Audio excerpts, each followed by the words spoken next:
first meeting of the Children, Young People and Lifelong Learning Committee, or SIPL, the acronym now is.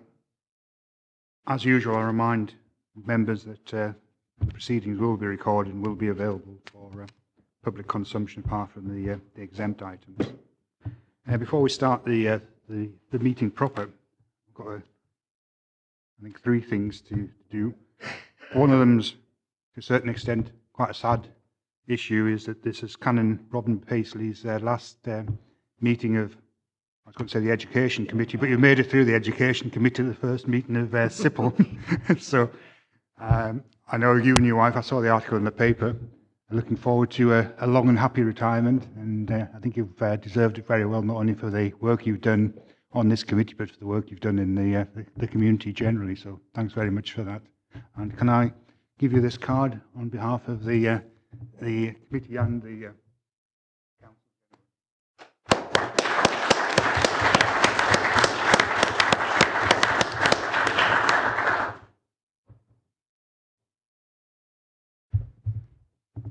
there's another couple of things. Yesterday, the director sent out a briefing note on wrong paper, supporting learner concerns. I think most of you have been contacted with regard to that. So the briefing note went out saying what was actually happening. But I appreciate that you'll probably also have other concerns with regard to that. So what I've asked is for the director to give us a verbal update. And then if people have got any specific questions, we can answer that. So I'll take that under any other business. Okay. And the third issue was that the Scottish Government published this document, Scottish Education and Delivery Plan for Scotland. I think that came out on Tuesday, which is quite interesting. So what I'll ask the director to do is to send electronic copies of this to all members of the council, because obviously it involves not only the members of the Education or SIPL, but all elected members.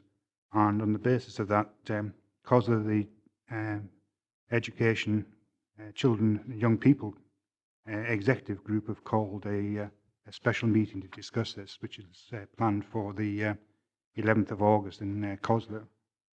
So I'll be going along to that. So we may have more information about what's contained in this document, and more importantly, what isn't contained in this document, because I've had a quick perusal of it, and there seems to be very little mention of local authority involvement in that, which is interesting.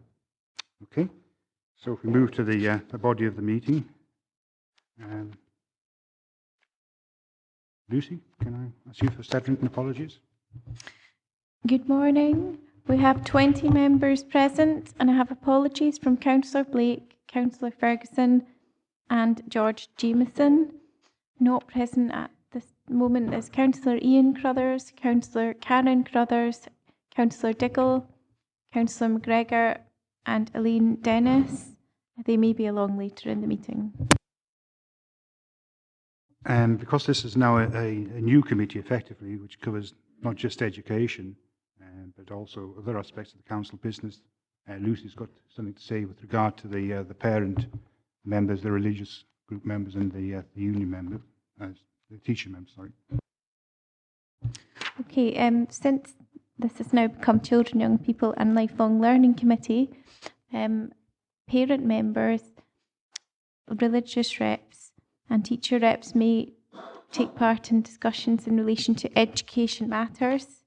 In terms of the agenda today, in relation to item 11, parent and teacher reps and religious reps may remain in the room but cannot take part in the discussion of this item as it relates to the business plan, and this does not fall in the remit of an educational matter. So do you have any declarations of interest?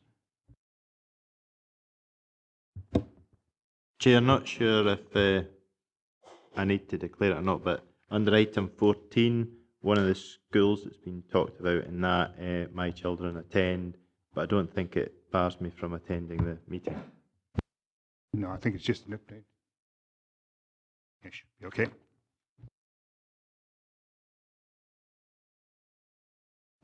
Move to the minute of the meeting of the 17th of March 2016.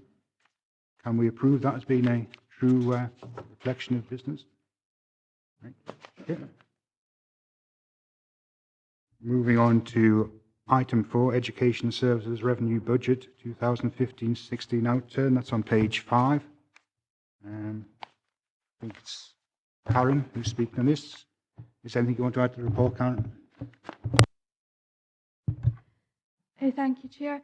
Just to sort of highlight another positive outturn position for education, a slightly better position than we were expecting, which obviously puts us in a good place going forward. Just to highlight that we achieved all the savings that were required of us during 15-16, and the policy development is progressing as planned. And I'd just like to highlight, I know a few members have queried when the breakdown of the 16-17 budget will be available. I've been advised that that will go to print in the next few days and members will have a copy of that before recess. Just happy to take any questions. Members? Dick? Yeah, it's on the mitigation fund, mentioned in 3.5. You've drawn upon the ASL contingency fund to cover staffing pressures due to additional pupils in absence. A small underspend was achieved. So I think when the mitigation fund was set off, it was for specific purposes, for extra pressures on staff, but not for the core run costs. Will we have to change our policy in the light of the letter which put out yesterday? I'll keep my questions about the Sport for Learning after the directors announced that. But on that one. And the other question I've got is in the family centres. I think we had debate about that earlier in the year, and about how some of the money was underspent. How did that progress? And just to say that there I think I mentioned it at the full council on Tuesday, that there's concerns about the consultation process, especially, I don't know about the rest of the area, but certainly at the Heckleguth School, because there was no pre-consultation with the head teacher, the parent council, or the local committee. So, if you want to comment on that. Thanks, Chair. Thanks for that question. On the family centres, what I can tell you is that in 3 of the 4 areas there's been no difficulty whatsoever, and communities are welcoming the extra resource that will come to them. Over in Heckleguth, what we were doing was looking to go out and explore and consult. But the reason that Heckleguth was looked at was because we looked at which schools, through Claire Renton's team, we had a look at which schools had a lot of capacity to take on board a family centre. And the obvious one out in the Annan area was Heckleguth, which is the reason that we went out to explore that. Unfortunately, the exploration of that and the consultation around that had been met with quite a negative reception in the first instance, and that may or may not lead to that resource not being provided in that area. It may go somewhere else, but we're looking at that quite carefully. Other 3 areas, no difficulty at all. Jim? Thanks, Chair. I note the table at the top of page 7 detailing the DSM balance, and that over £500,000 is held in what is classified as other reserves. Could we have some details as to what the other reserves are? You'll notice from previous years' outturn papers that is normal to have. A lot of it is to do with timing. It's like budgets that have not yet been allocated out to the schools, or there's various different reasons. We have to hold budgets for the purchase of large copiers. We do a scheme with the schools whereby they pay into a central reserve and we assist them to purchase replacements. And obviously, again, I think we'll see that balance reduce going forward as there's significant savings coming from the DSM next year. So again, in the main, it is just timing. Ivor? Chair, it was just on the comment that Karen made with regard to this year's budget. Now, this is my first time back on the committee for a couple of years. Have we actually set a budget? And if we haven't, is there any constraints on officers in spending the money this year because they don't know whether we're actually going to allow them to spend it in this line or in that line or the next line? I've been advised that the sort of bottom line budget was agreed at full council in February. Obviously, I think the delay in getting the budgets out this year has been mainly to do with the reshaping process. But obviously, education had an updated budget, which will stay as is, and then obviously the other services budgets have been split out, and obviously there's a lot of work in that, hence why it's not came to committee as early as normal. But certainly, from as far as I've been advised, there's no issues with like committing spend. Alter? Thanks, Chair. It's also about 3.10, a slightly different angle. As I read it, it suggests to me that teachers have been holding back on their DSM budgets, and suddenly there's been a rush to spend, or have I read that wrongly? Maybe you could clarify that, please. I can clarify that for you if you don't mind, if that's okay, Chair. No, we've always asked head teachers to be prudent, and we welcome them being prudent. And we've always, certainly in my time as director, we've never clawed back at the end of the year for no reason. We've never clawed it back from them, because that's, if you do that, that's what leads to people spending a lot of money at the last minute on things that they don't need. So what we're actually saying here is they've been prudent. We know that there are pressures on the education budget, there are pressures on the budgets in schools, particularly because there's no reduction and no savings around teacher numbers, but still savings to be made by the education department and our schools. And what we're beginning to see is that where head teachers have been prudent and saving for a bit of a rainy day, that's beginning to be bit into. But in many ways we're pleased, because we don't want them holding back all of their money, too much of their money. We don't want the reserves to be going up the way. They are coming down the way, but it does demonstrate that they remain in a prudent and sensible position. Okay. No one else looking to speak, so can we move to the recommendations? Can we note 2.1, 2.2, 2.3 and 2.4? Okay.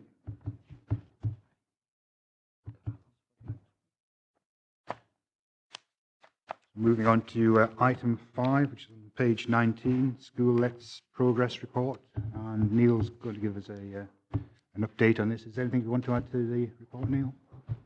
Just very briefly by way of introduction, we undertook to give a progress report at full year end on School Let's.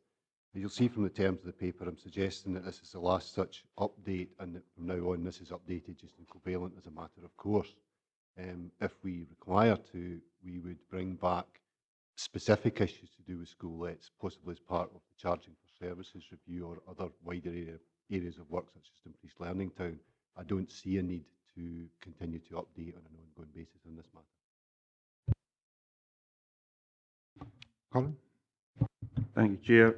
It's just a matter of interest. Page 23. I just wonder why Douglas Ewart and Stranraer Academy appear to be well down in comparable sized towns elsewhere. Neil? I don't have an answer to that one specifically. All I can say is that we've publicised School Let's across the board through individual secondary schools on the council website. And what we do is, we respond to bookings that are made. We're taking in businesses there. I don't have a specific response to that. Rob? Thank you, Chairman. It was specifically regarding the recommendation at 2.2.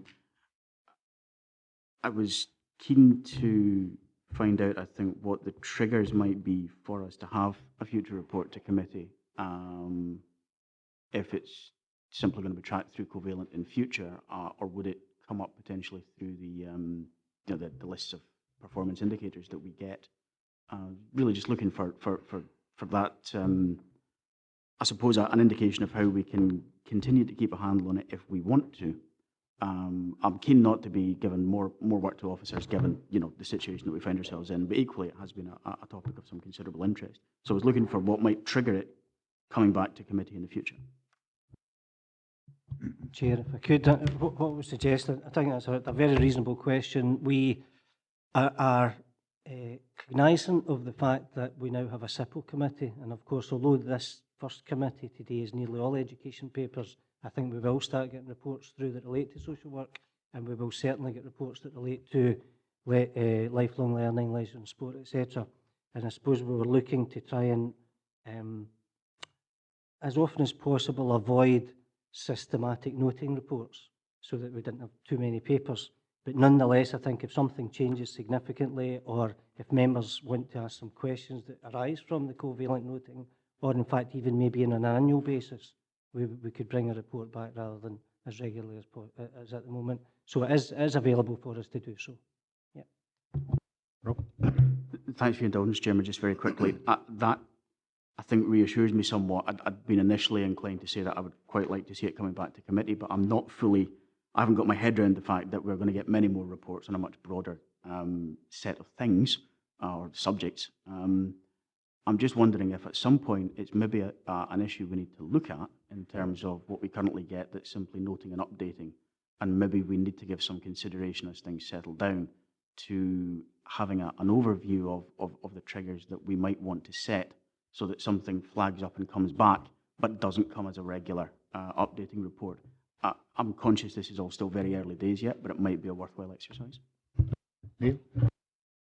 If I can just come on that, I mean, specifically in relation to triggers, I think, I mean, where we required, or if we require to change the school lets policy, we would come back to committee in relation to that. If there are significant changes in terms of the charging for school lets, which might happen within the wider charging for services review, it may come forward as part of that, or it may go forward as part of that review. But in any event, it would be brought to committee. There may be implications as well in terms of the future development of Priest Learning Town and impact on lets for that. So that's reflected in paragraph 3.5 of the report. So we would look at those triggers and say, if we need to come back to committee, we certainly would for issues of significance. The issue, what I'm saying here is that I think covalent will suffice in terms of giving levels of school let that are taking place and hours and such.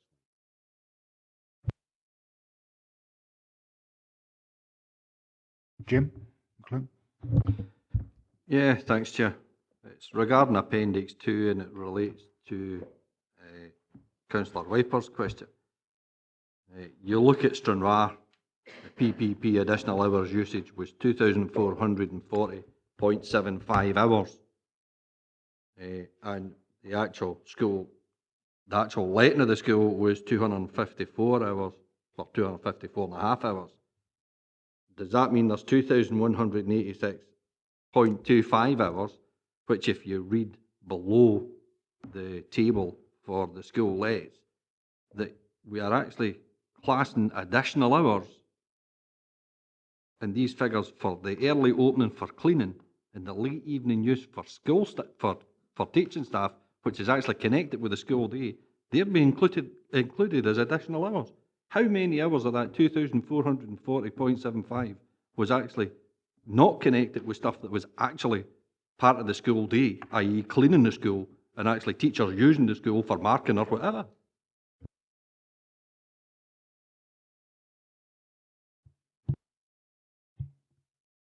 Chair, I'll give my the knowledge that I do have on that. The additional hours around the PPP is a slightly different question. The contract with PPP relates to the core working hours of a school day in terms of when pupils are there, and what is built into, what is classified as additional hours is everything that's before the school day starts and everything that's after the school day starts. So that's merely a report in relation to that question of whether we've been using all of those additional hours in the school or not. And I think that's quite separate a wee bit from the specifics around separate lets that come in. However, what might be helpful is I think Claire Renton has arrived and she's got a wee bit more expert knowledge around PPP, and if the Chair would permit Claire to say a few words about that, that might help. Okay.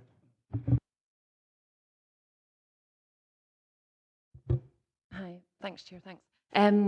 Yes, obviously, as the director said, the PPP situation is slightly different. That any time allocated out with the school day is regarded as additional hours. Now, we have about 8,600 allocated to us. We will bring in our annual report back to you in September, so you'll get the full breakdown of that. I think we have, through the community lets and through the additional school requirements, allocated about 7,700 of those hours this year, which is a step up, as been happening in the previous years, to ensure that the schools are more utilised by our community and by our learners. But what I can do, make sure in that specific report, is it's broken down so you can see the elements down to school lets in terms of additional teaching hours or against the community hours, so you can get that visibility. Yeah, thanks for that, Chair. I'm thankful that I'll get the breakdown of the figures. However, if you look at Lockerbie Academy, which is a PPP school, their extra hours is 1,473 and a quarter hours. And they let the school for 1,206 and a quarter hours. So does that mean Lockerbie only used 167 hours to open early for cleaning and late evening use for teaching staff? Because that's what the figures in Appendix 1 and Appendix 2 actually tell you.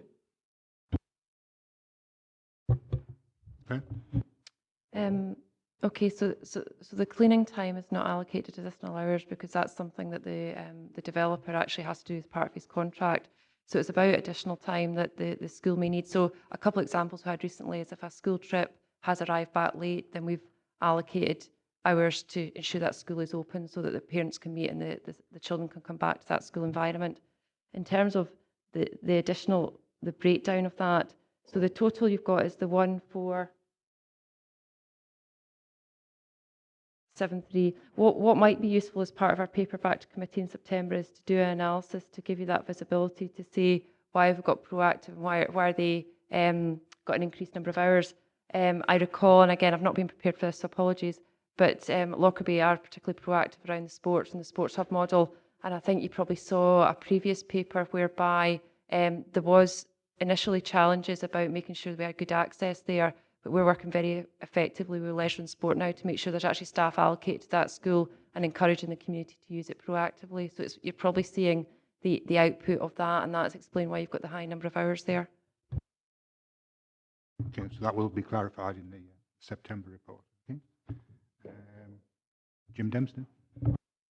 Yeah, thanks, Chair. Just in general, in terms of school lets, I see the senior schools are well represented, but there are quite a number of primary schools that don't feature in the paper, and I presume that's because there have been no lets that particular year.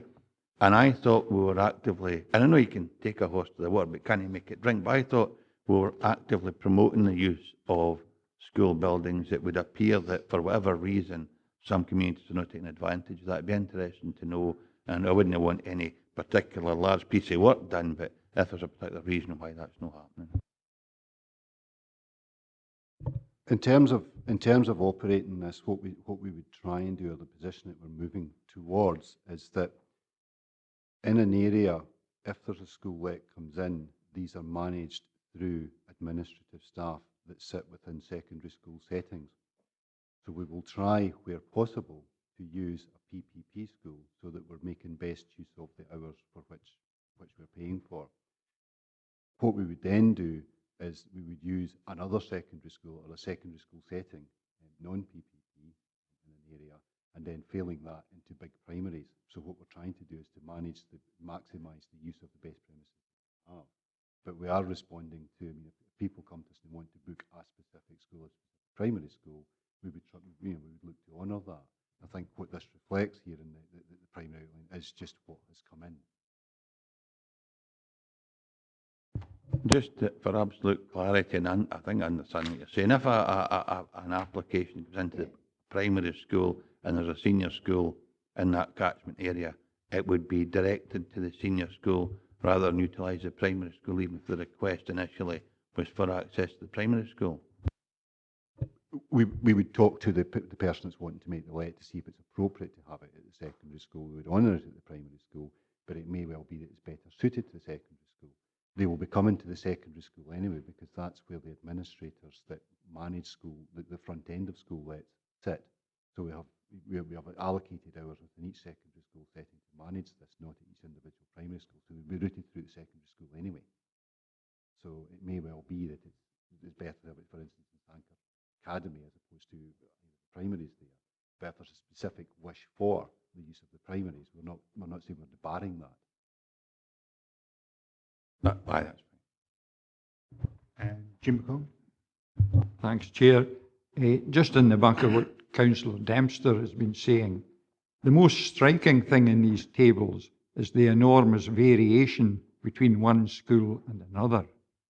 And it would be useful to get a handle on this and understand why some schools are proving to be so much more popular than others.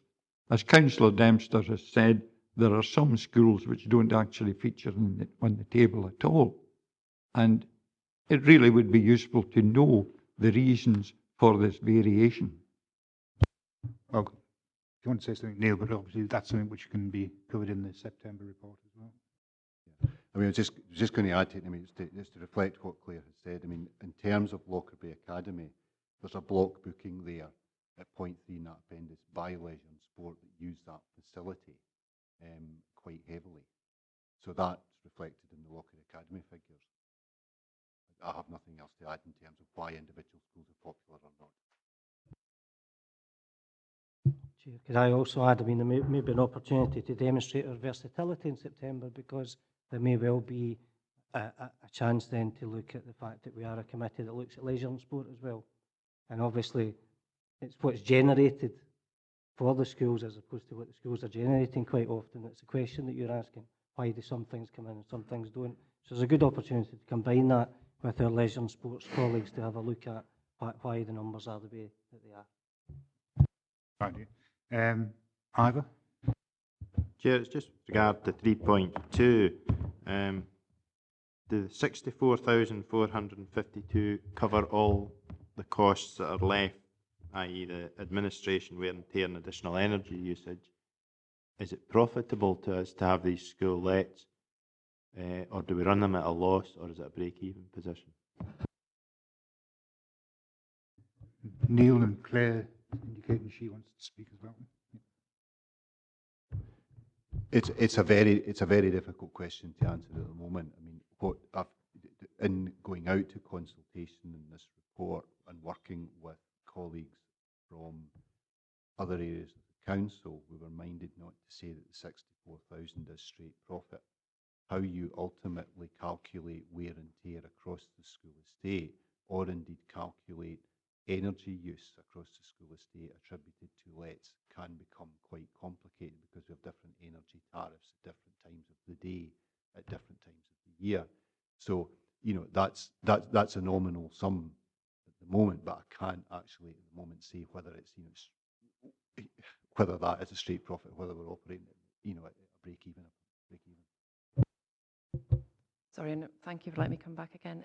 I think it's an important point you raised, the whole life costing, to understand what the cost is of the lets. I think it's really important when we want to get there, to get visibility for members, that you're clear that decisions you're making and what the impact has.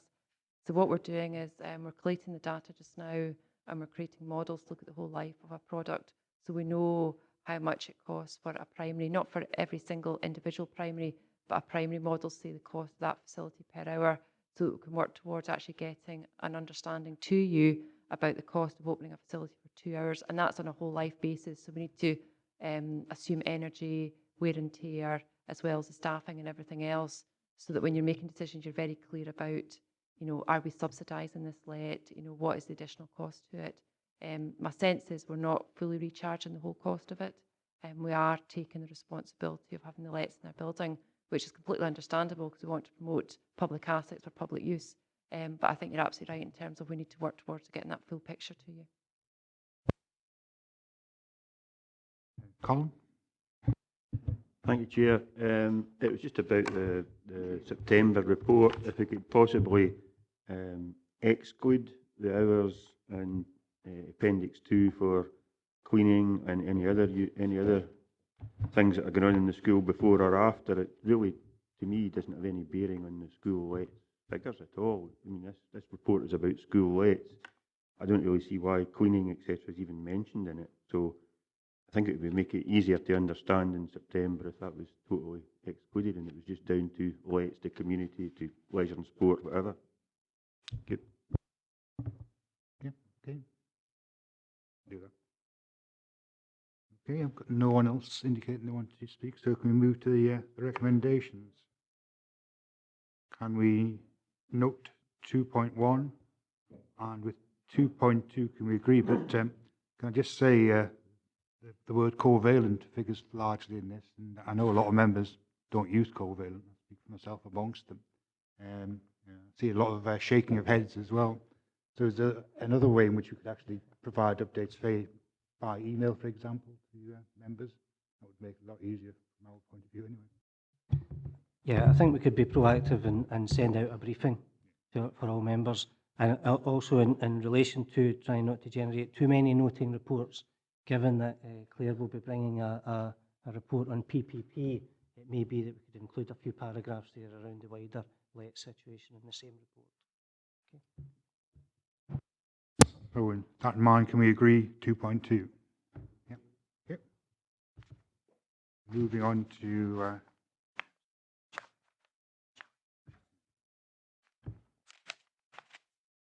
item 6, that's page 27, the Religious Observance Policy Update. Gillian, you're leading on this. Thank you very much. I have nothing specific to add to the report. Thank Elizabeth Gare and her team for the preparation of the policy. But if I may, Chair, I would like to invite Canon Paisley to say a few words in relation to religious observance in Dumfries and Galloway in support of this paper. Rob? Thank you. Thank you very much.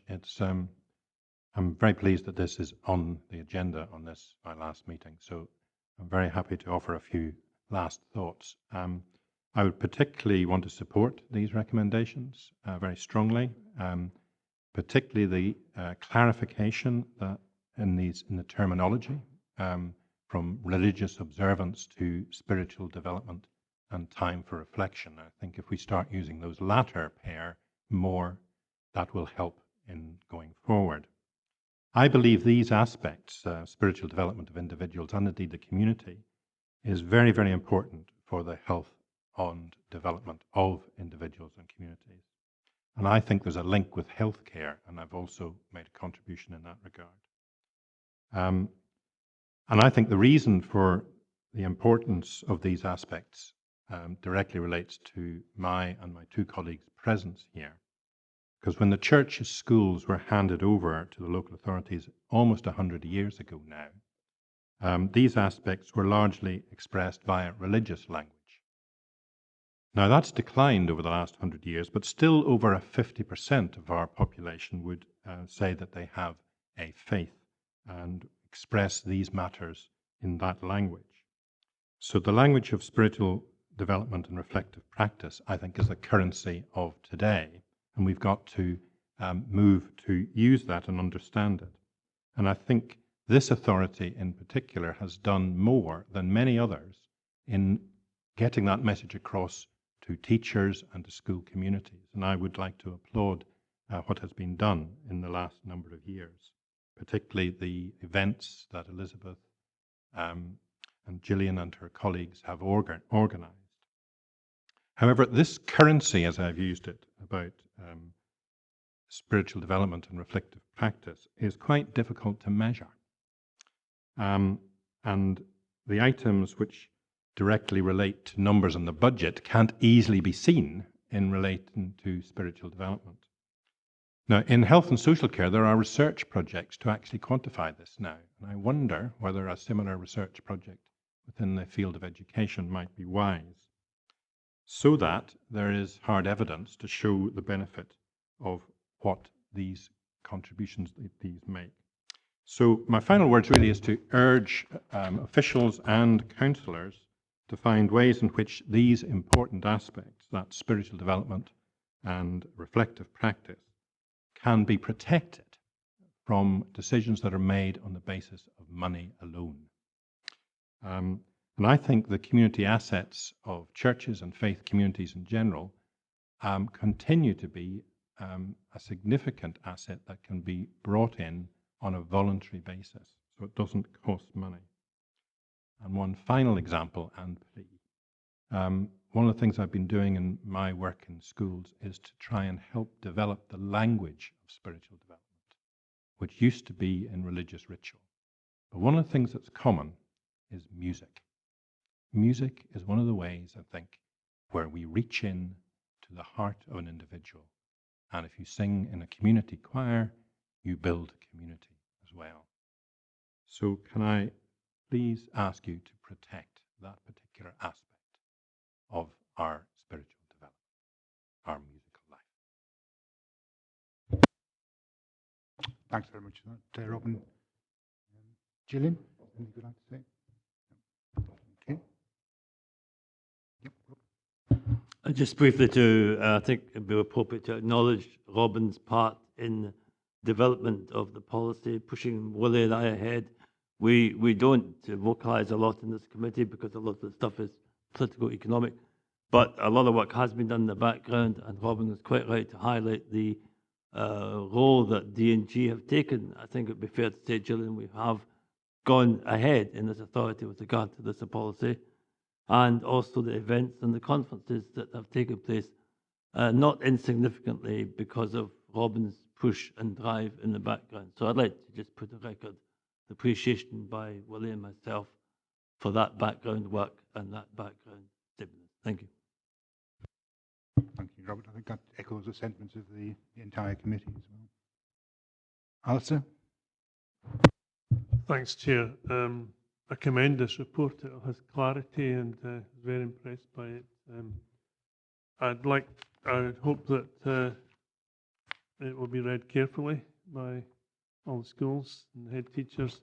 If I could raise a couple of points at 6.1 and then at 9.1. As a former teacher myself, I think it's absolutely right that what's highlighted at 6.1 in terms of the setting for assemblies, for example, should be one in which young children in particular should feel comfortable. And I know there are logistical problems if you hold an assembly in a school of 400 children. You either and you double up with the gym hall, the general purpose room. It's a bit to ask the janitor to have 400 chairs in the hall in 10 minutes is impossible. So it's something that has to have a big deal of thought, and that can be done very well, and it can be done less well, shall I say. So I would hope that schools would take that on board if they haven't already done so. The second thing is 9.1. That's absolutely right. There should be a statutory obligation. There's a statutory provision for parents to withdraw children. However, I do recall one incident in particular where a boy who was non-Christian, of a different faith, said that his parents had forbidden him to take part, whereas then the infant teacher piped up and said, "That's strange, his little brother is the innkeeper in the nativity play and is delighted to do it, and his parents are delighted to do it." So obviously it's an opportunity for children who can't be bothered to go to assembly to just say, "Oh, my dad says I shouldn't do it, my mum says so." Obviously the route there is to consult with the parents in the first instance. I take it that's been taken on board by schools. Absolutely, and we did a straw poll to see how many children were actually withdrawn from religious observance. It's actually very, very few, and that's due to the good consultation between head teachers and parents and a full explanation of what it actually means. And part of the review of this policy included a clarity on roles and responsibilities to take on board. Your first point, what is the responsibility of the head teacher? And that would be about ensuring a quality RO experience, which would encompass seating and lighting and ventilation, etc. So, noted. So can we move to the recommendations? Can we note 2.1, 2.2, and 2.3? Okay. Moving to item 7 on page 39. property, buildings, schools, asset class update. This is the periodic update which we get, and it's Lauren and Claire to speak on that one. Does anyone you want to add to that? Once again, can I just say, as usual, that if you've got issues with specific schools, can you raise them with the officers out with the meeting? We don't get bogged down in long discussions about the individual school. Okay.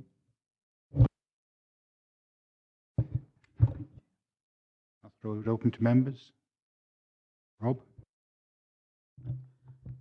Thank you, Chairman. This might be a sugary nail, and I'll try not to deal with a specific, although that might be difficult. It actually relates, and this will seem very odd, to item 6 at PHE, I beg your pardon, EEI committee tomorrow, where we're discussing, or we will be discussing, a grant application to the Scottish Government Regeneration Capital Grant Fund for the future use of Dalbeattie Primary.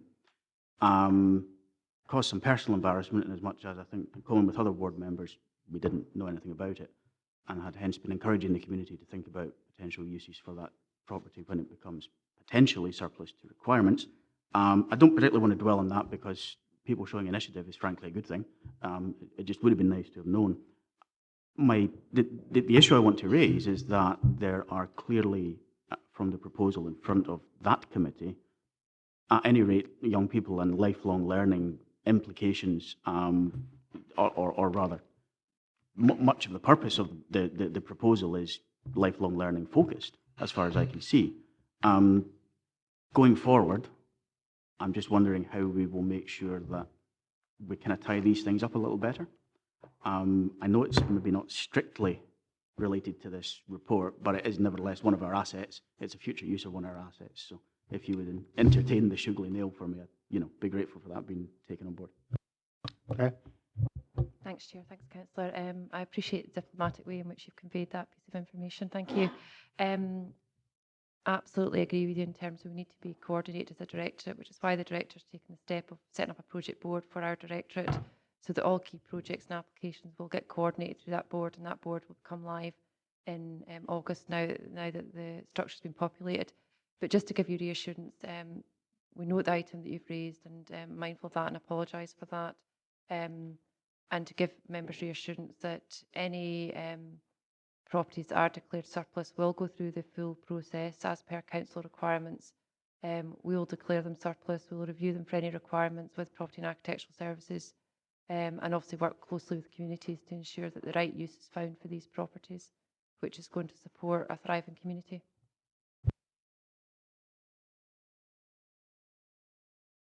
Alistair? Thanks, Chair. I hear what you say about not going into individual schools, but if you'll bear with me. Dumfries Academy, retaining wall, page 46. I have in mind the tragic case 2 years ago for the girl in the Liberton School in Edinburgh where a wall fell on her. So basically my question is, are we proactive in going around seeing that the walls are fine and not going to fall down? Darren? Yeah, certainly after the national incidents like that, there's been a review of all properties by the Clerk of Works, and currently they're under an additional review of all properties, all council properties, including schools, pulling together a backlog maintenance, any issues known locally to the lead tenants within the facilities, but also from their own expertise, and they're going into really fine detail in that and looking at water boilers within the buildings to supporting walls to roof structure to quite a different level of surveys that have been carried out historically. The ones now with the Clerk of Works taking control of those they're slightly more intrusive. So the other ones had been generally visuals, but now they're taking ladders and looking in roof spaces and to that level. So the detail that comes through that should give us a lot more reassurance. Jim? Yeah, thanks, Chair. It's regarding the table, it's at 3.2, and the allocation for 18-19, which I notice is down. Really, I'm just looking for a succinct confirmation that that's the first downturn in the allocation of money for the region's property, schools, and asset class that will follow for that year and the next 6 years because of funding that was moved to the DLT Phase 1. the asset class allocation does reflect the reallocation across the full council decision that was taken in February. There's actually in 2017-18 the baseline of 5 million is carried across the board there till 2025 from full council. So yes, the funding is reduced and it'll be remaining at that level for this foreseeable, but the prioritisation does reflect that in terms of the number of projects that will come through. So it does feel the impact of that.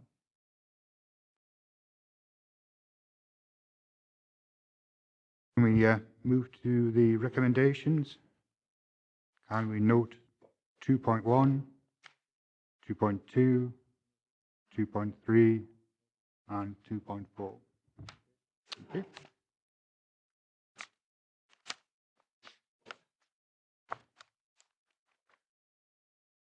Right. Move to item 8, Elmbank Centre Statutory Consultation, confirmation of closure. Claire, you want to add anything to the report? No, nothing to add. Agreed. Moving to a very similar paper for item 9 on page 57, Mouswald Primary School, statutory consultation, confirmation of closure. Anything to add, Claire? Nothing to add. Members, can we agree? Yep. And item 10 on page 61, Drochduil Primary School, statutory consultation, confirmation of closure. Claire, you? Nothing to add. Members, can we agree the recommendation? Okay. Brings us speedily to item 11, which was a separate. Oh, sorry.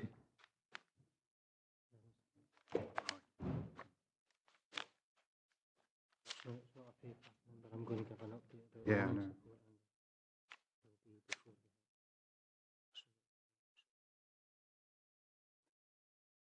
Right, so the director just remind me about what I've said about AOP, the learning support. You've got to give a verbal update, and obviously all members can take place in terms of any questions they want to ask.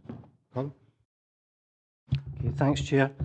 I think members would be concerned about the communications they've received over the last week or so in relation to allocation of hours. As we're officers, I have to say, we always knew that at the point in the implementation where classroom assistant posts disappeared, that would cause some angst for head teachers in particular. And so we knew that might be a concern. What we were a wee bit surprised about were the really specific concerns being expressed about allocated hours to children who, with significant need. So we've tried to have a very quick look at that and see why that's happened and what we're doing about it.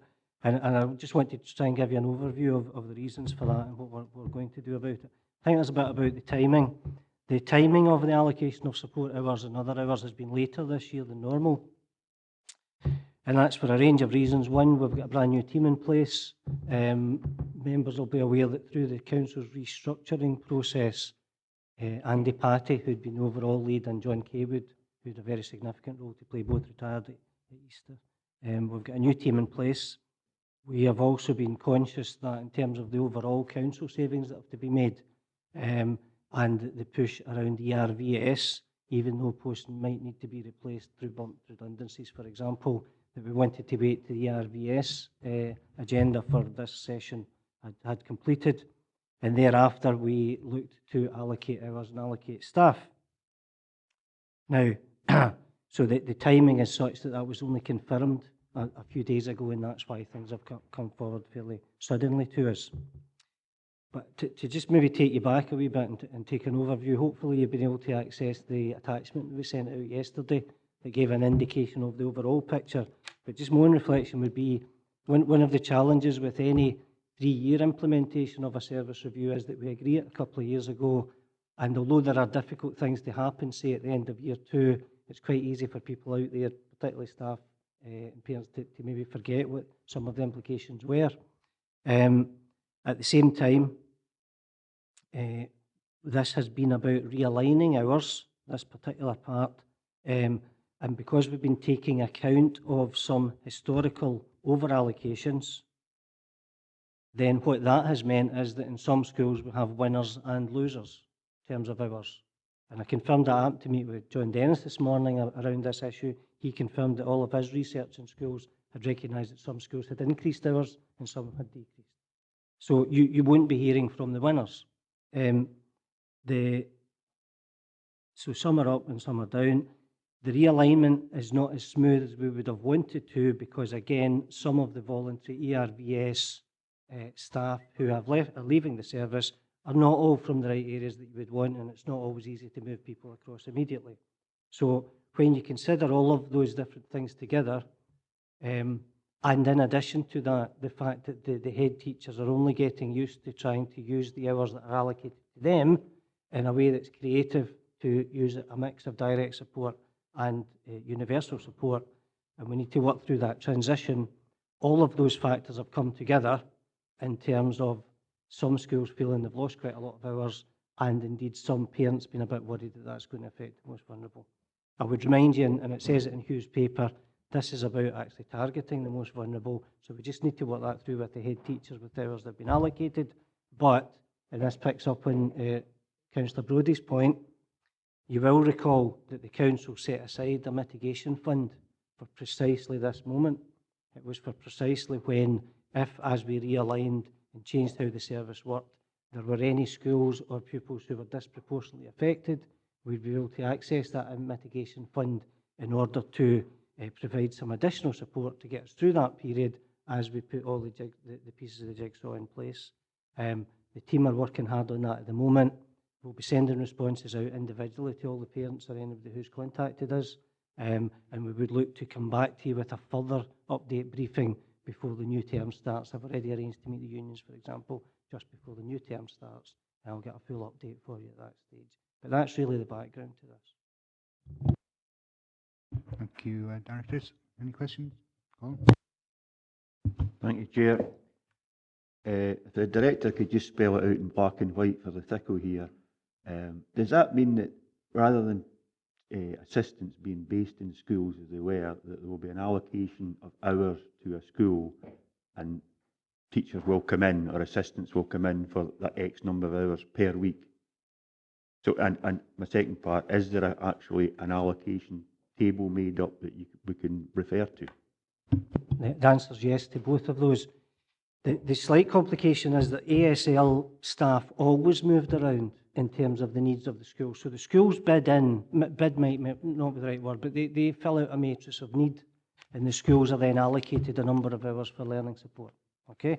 And it has always been the case, therefore, for our schools that depending on the needs in certain schools or kids moving about, some staff would be asked to move. With classroom assistants, which was not based on need, they tended to be based solely in the one school and have been there for a long number of years. Because part of the agenda was to combine the classroom assistant role and the ASL role to have everybody with an opportunity to work at Band 5, that means that all of the staff, including those who had been classroom assistants, are now in that arrangement where they could be asked to go to where the needs of the schools are. So that's the answer to that one. And the second one is, we do have an allocation per school. What I would like to do, and again, this is what I spoke to unions about, what I would like to do for yourselves too, is give ourselves a wee bit of time over the summer to look at shoring up where there have been significant changes for any schools using the mitigation fund that we have, and I'd be happy to provide that detail in the briefing that would come to yourself. I know we're not meant to get into specifics, but there's been an awful lot of emails coming in from Castle Douglas parents. What is the actual position there? I mean, according to the emails, there are about 6 assistants going. Again, I don't have the full detail of that, but I think there's a combination of some question marks around whether we had the full information in the first place from Castle Douglas in terms of the forms that have been sent in. Now that that's come to light, and you know, we can't always account for the wrong information coming in. Now that that's come to light, that would certainly be one of the schools where there seems to be a disproportionate change, and we'll work very quickly to deal with that matter. Okay, and I'll include that in the briefing. Dick? Thanks, Chair. I don't know why there should be surprise at this, because that vulnerable people are being hit with this. It's not just people with mild learning difficulties, it's people with severe and complex needs. I was quite vociferous about this time, about this over a year ago, and I said that you can't get rid of 50-odd staff without having a major impact on the learning of children. You can't take 100 hours away from one of the primary schools and not have people struggling in the classroom. I don't know about at least one other school in Ireland's been hurt with this. What I said was that, in my experience, is that most of the support staff are tied to people with complex and severe needs, and in some schools they are struggling even with the present allocation to meet those needs. At the time you said that there would be that there was no evidence in the structure to show that there would be significant worse outcomes for children. I'd like you to look at that again and see whether that is the case. So I've got a couple of questions for you on the mitigation one. Obviously, originally the mitigation was to meet extra costs. Is this mitigation fund going to be available next year? Or is it going to be another budget pressure? Because we can't have mitigation every year. We've got to have a budget for support for learning which meets the needs of the children. The second one is that I've had even representation from parents this morning worried about what's going to happen. Obviously not been sleeping well at all by the time on the email. It says, what can parents do over the holidays? Is there someone available in education that we can still keep contacting? So there's a lot of worry about there what's going to happen after the summer, and people want to know how to have this resolved as quickly as possible. First of all, it really is important to reassure members, and it will be important to reassure parents. The design of the new structure is precisely to target more support, and certainly not to reduce support for kids with severe and complex needs. So if there are any parents in that scenario where they're worried, they should have been reassured by head teachers and others that that won't be the case. So I must reassure you about that. There's actually an increase in hours overall for that are specifically now people who can work individually with children. Okay? So although, for example, the classroom assistant hours in total was roughly 3,000 hours, classroom assistant posts have gone, but we haven't reduced the overall total by 3,000. We've reduced it by about 1,200. So we've actually got an increase in the number of hours that can be allocated for individual need, and certainly for those who are most vulnerable, there's no intention whatsoever to take away support from them. The challenge is at the moment is just that the head teachers will take some time to understand and work through how to use the allocation they have overall to make sure that's targeted properly. And in addition, where we've had some information and it wasn't right and not enough hours were allocated, that's precisely what we're dealing with. So it's really important that we don't worry parents more, but we actually reassure them in that scenario that the support will be there. The second issue is in terms of mitigation. I did confirm with Director with Paul Garrett that we were able to, through the policies that we've got, draw down the mitigation fund, and this is really precisely what this was for. I believe it's a transitional issue, and whilst there isn't a further mitigation fund in the future specifically for that, I believe if we can work our way through this transitional phase where there have been a few hiccups using that funding, we'll be in a position next year where we don't have the same issues arising. But that said, there is no doubt whatsoever there remain big challenges for our council in that we've lost £21.5 million this year, and there'll be further savings to come. But we will try to make sure that those people who are most vulnerable get the full support as they had before. And the last part of the question was about communication. Whilst the schools are on holiday, we are not. And our team are in over the summer, and we're working hard on this to get in contact with parents and get in contact with schools as they make changes that alleviate the position, and there will be a number that can be contacted. I think you're saying there's actually more hours, but I think we all know that classroom assistants were used for the even though we said they were just to help the teacher administer the classroom, they were used for support for learning because there was a shortage of support for learning in the school. So what's the actual, it doesn't say really in your briefing note how many assistants we've lost overall on that one, and perhaps you could enlighten us on that one. So Just quickly, just to finish off so I don't come back again, is that perhaps we need a report from all the head teachers of what the effects will be on the hours after they've tried to meet the needs of the most complex, and you've used your mitigation fund, but the mitigation fund, when it's taken away, will they be able to survive is the real question. So I think, first of all, and Councillor Brodie was good enough to send me some information this morning and remind me of what had been in the paper that was agreed by committee 2 years ago. I can confirm that the FTE that we said we would have overall by this stage is commensurate with where we are. So we have followed the agreement that Council made on that agenda, and we're following the plan as has been set out. I think Councillor Brodie has a point on the classroom assistants, because we know that classroom assistants did not only, it wasn't as if they only put up things on the board and didn't do and photocopied. Classroom assistants do sometimes take groups of kids, etc., but they wouldn't normally work with kids who had the most need or one-to-one. And what I'm saying to you is, and it's not certainly not smoke and mirrors, there is a note when you add classroom assistants and learning support assistant numbers all together, there is a reduction, and that was part of the agenda for savings. However, because all of the staff who are involved now can work with individual kids and those with most need, there is an increase in the opportunity to do that, and there is an increase in the hours overall that's available for one-to-one support. Rob? Thank you, Chairman. I think a lot of it's been covered. I only have one specific. I do incidentally appreciate the fact that the briefing has been provided, and also that you've taken effectively in any other business on the matter. I think that was without doubt the right thing to do, and I appreciate you having done it. Certainly, year two is almost always more difficult, and I had anticipated at the back of my mind that there were changes coming. The concern or what concerned me, I think, in common with the director and the other staff, were the reports that came in of children that were significantly far up the scale, for whom there appeared to be a suggestion of a very significant reduction.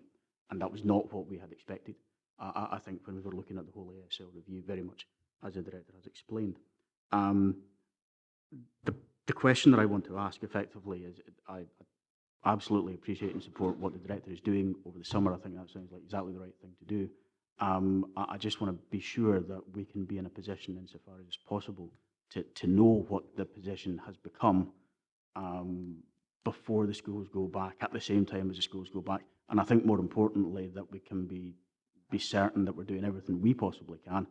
Obviously, people go away over the summer. Parents, that is, go away over the summer. They're not always easily contactable, but we'll have done everything that we can to make sure that parents who are currently worried know what the position is going to be for them when they're going back.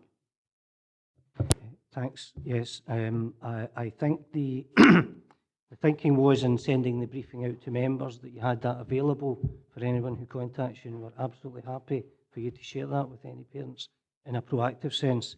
We've sent that out obviously to every head teacher, but also Hugh Smith was either yesterday or today sending that out to all parent council chairs, and in addition to the parent council forum. They will respond then individually to the concerns that have come in. So we're trying to do everything to alleviate concerns and let people know we're working on this.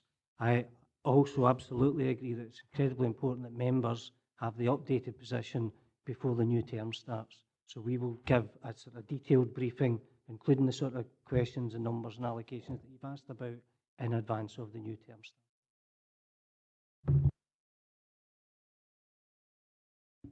Alistair? Thank you. Something different, Chair. Page 72, reshaping the council, figure 2. I note a few posts, 9 posts in all, are to be confirmed. Can we discuss that when we come to that? All right, senior moment. Jim? Thanks, Chair. The children I fear for most here are not those with severe and complex needs. It is the children who had learning support needs, but their needs were not identified as being severe. I feel that these are the children who will lose out most under this arrangement. I think we will always have challenges in the future as budgets reduce for the council. I think that one issue that's in the favour of those very children that you've spoken about is the fact that teacher numbers remain as they are. And ultimately, the kids who are, our expectation is that teachers are able to widen their scope, differentiate, and use all of their skills to support all of the children, whilst for those individual kids that need that one-to-one support, that's what's there too. So I think there is a mitigating factor in that the teacher numbers are remaining as they were, and we're looking for the schools to support those children.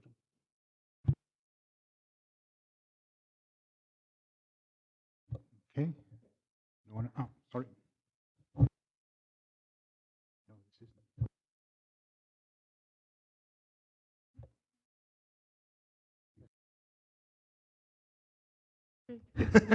Sorry, I just wanted to offer on behalf of the Dumfries and Galloway Parent Forum, take advantage of us during the summer to help get the message out and to help contact parents and find the right language to use and everything. So just take advantage. That'd be very much appreciated. Thank you. Okay. Alistair? As long as it's not I think, Chair, there's a misunderstanding. Page 72 is part of, it's not the exempt paper. Yeah. Where the parents, the teachers, and the religious representatives can't take part in the discussion. So can we take that item? Do that when we later. come to Thank you. that? I'm obliged to you. So we'll move on to item 11. Bearing that in mind, okay? So this is the Children, Young People and Lifelong Learning Business Plan for 2016 to 18, and Gillian's speaking to this. Is there anything you want to add, Gillian? Thank you, Chair. We've taken on board feedback from members following the members' seminar on the 2nd of June. And we know that we still have some targets to identify within the appendix, but these are simply for the SPIs. So where we're benchmarking against national, some points we don't have the targets set, but all the local targets have been set as members request. Happy to take any questions. Members? No?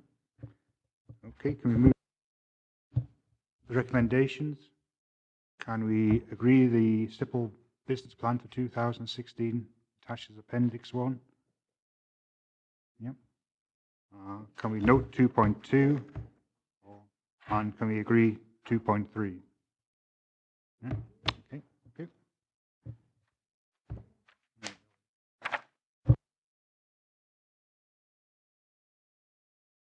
Right, so we've dealt with the only other business, which was the briefing by the director. And can we move to item 13, the Local Government Act? Can we agree to exclude the public from the meeting in terms of section 58?